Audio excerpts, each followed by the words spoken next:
Welcome into the Sports Call Recap. I'm JJ Jackson alongside Ryan Lavoie following Auburn's 10-3 loss against the Kentucky Wildcats.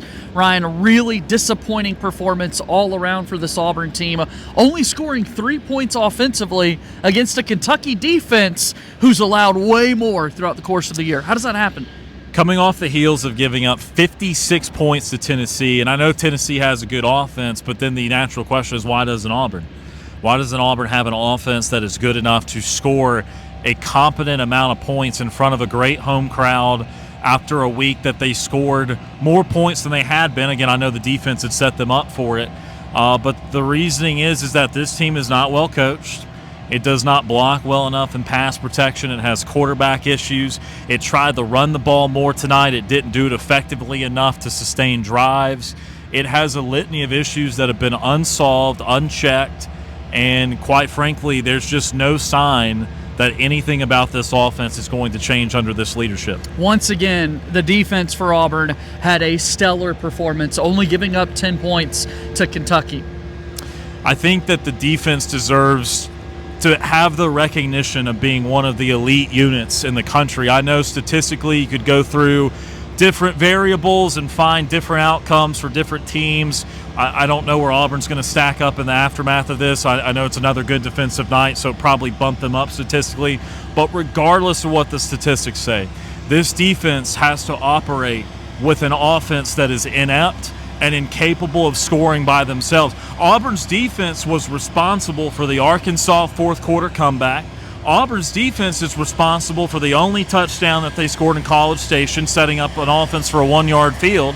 And Auburn's defense is responsible, quite frankly, for the only 3 points we saw tonight, giving Auburn about a 35-yard field. This defense has been able to take what was already a good unit and actually actively help the offense score in some of these most recent games. And the offense is doing somehow less. So this defense is one of the elite units in the country. It's not going to get the recognition because of how poor the offense has been, that this team is not competing for anything of value at this point. But this defense continues to be excellent. It's a 4-5 record for Auburn. 3 games left on the season at Vanderbilt, and then you've got home games here against Mercer and Alabama. Simple question here. Where does Auburn go from here? Well, it's not appearing to go to a bowl game anymore. We thought it might have turned at least the bowl game corner in Fayetteville, and it took 2 gigantic steps back. They should beat Mercer to get to 5, but they're playing teams that are better than them.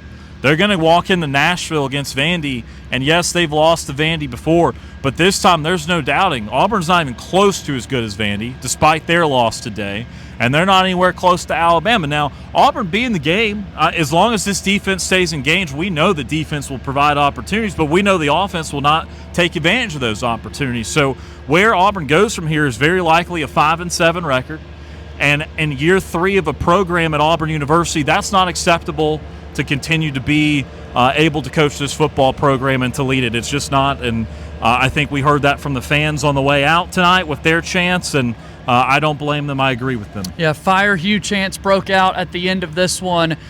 Certainly crazy times here on the Plains. A 4-5 record for Auburn football as we begin the month of November. He's Ryan Lavoie. I'm JJ Jackson. This has been a Sports Call Recap, our radio show, Monday to Friday, 3 to 6 p.m. Central Time.